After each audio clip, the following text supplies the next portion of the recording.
Baik, hatur nuhun Pak Kuasa Hukum. Bismillahirrahmanirrahim. Assalamualaikum warahmatullahi wabarakatuh. Waalaikumsalam. Saya Letnan Jenderal TNI Purnawirawan Yayat Sudrajat, sebagai kawan, bahkan kalau saya bilang sahabat, ya, dari almarhum Haji Muhammad Mubin atau Letkol Purnawirawan, ya. Saya dengan Pak Mubin itu dari sejak taruna tingkat 1 selalu sama-sama. Jadi kayaknya udah seperti melebihi saudara.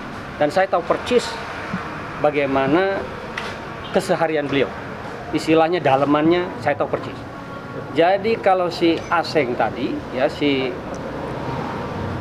terdakwa, ya, terdakwa, si pembunuh sadis ini ngomong bahwa almarhum seolah-olah menghina, ya, dengan menyebut teroris, bohong. Kalau menurut saya bisa pastikan bohong.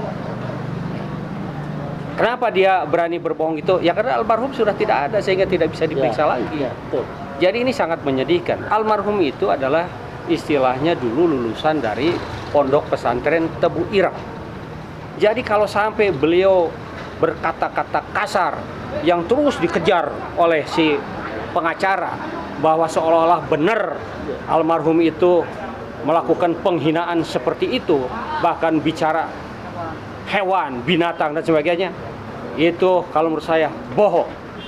Kemudian dia jadi juga saya teriak terus terang aja dengan teman-teman 82 yang ada di Bandung, ya, di Jawa Barat, terus kita ikuti mulai dari awal kejadian sampai sekarang. Kalaupun saya tidak hadir di persidangan, pasti ada sesuatu hal yang saya kerjakan, ya, ada something lah, ya, di luar sehingga saya tidak bisa. Tetapi selama saya bisa, pasti saya akan datang dan saya akan terus memantau, mengikuti perkembangan situasi yang terjadi di persidangan. Ya. Tadi saya sependapat dengan kuasa hukum korban. Hari ini saya cukup terwakili. Ya. Hakim kalau menurut saya cukup bijak dan istilahnya sudah kelihatan tuh arahnya bahwa dia mudah-mudahan benar-benar menegakkan keadilan. Jaksa penuntut umum terus mengejar si terdakwa. Nah, itu kebahagiaan tersendiri bagi saya, ya. Tetapi yang paling penting itu nanti pada saat keputusan kalian penegak hukum adalah, sekali lagi saya ingatkan, wakil Tuhan di dunia. Kalau kamu tidak menerapkan keadilan, kejujuran dan kebenaran, maka azab Allah akan ditimpakan kepada kalian. Itu saya ingatkan berkali-kali, ya. Jadi saya berharap, ya, terus penegak hukum tingkatkan kualitas kredibilitas kalian di dalam rangka penegakan hukum ini, sehingga orang tidak lagi berpikir, wah, kalau sudah urusan hukum di Indonesia, yang bayar itulah yang dimenangkan. Innalillahi. Kalian boleh memakan harta di dunia dengan senang-senang, tetapi di akhirat nanti saya ingatkan, ya, kita tidak ada yang makhluk hidup tidak mati, pasti akan mati, dan itu nanti akan dihisap. Ya. Jadi saya ingatkan itu. Dan kekecewaan saya, ada apa? Kok kenapa jaksa penuntut umum tidak menghadirkan terdakwa? Yang saya monitor yang kemarin, ya, karena ketidakjelasan pada saat pemeriksaan terdakwa yang pertama. Ini adalah pemeriksaan terdakwa yang kedua, ya. Pada saat pemeriksaan terdakwa yang pertama terjadi miskomunikasi karena tidak jelas di dalam tanya jawab antara semua di persidangan itu, sehingga hakim sudah memerintahkan kepada jaksa penuntut umum untuk hadirkan terdakwa. Saya berharap hari ini datang, ya. Saya berharap ini hadir terdakwa. Nyatanya kagak juga, tidak hadir juga. Ya naon, ada apa? Jadi itu kekecewaan kita, ya. Ini seolah-olah diistimewakan si Aseng ini. Ada apa, ya? Walaupun saya bangga tadi kepada jaksa penuntut umum, dia di dalam mengejar pertanyaan-pertanyaan kepada terdakwa itu disesuaikan dengan apa yang ada di CCTV. Tetapi kekecewaan kita, kok ya sampai sekarang kenapa? Kita hanya enggak akan macam-macam kita.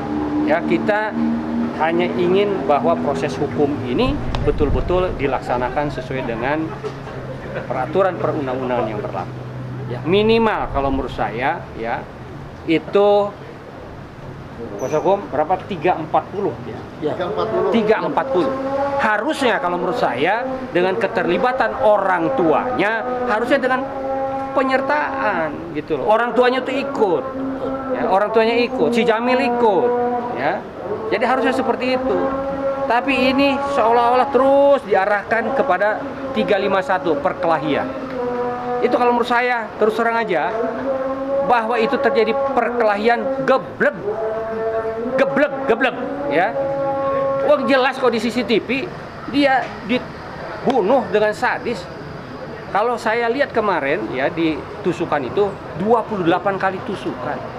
Bagaimana orang nyetir ya, kemudian pintu kanan ini tertutup, kok katanya bisa kakinya nendang ke itu. Jadi tidak masuk akal. Jadi kebohongan itu ya, tapi insya Allah lah, saya yakin semua kita bisa lihat ya bahwa nanti hakim bisa bahwa itu memang urusannya pengacara, memang tugasnya seperti itu. Walaupun jengkelin gitu loh. Saya rasanya apalagi hari ini lihat jawaban si terdakwa, kayaknya gue pengen, tapi ya sudah, makanya saya bolak-balik keluar itu untuk apa? Meredam emosi saya ya. Tapi insya Allah lah, saya punya keyakinan hakim, jaksa penuntut umum terus berbuat yang terbaik, tegakkan hukum dengan seadil-adil. Saya kira itu yang bisa saya sampaikan. Mungkin dari kawan saya, mungkin Pak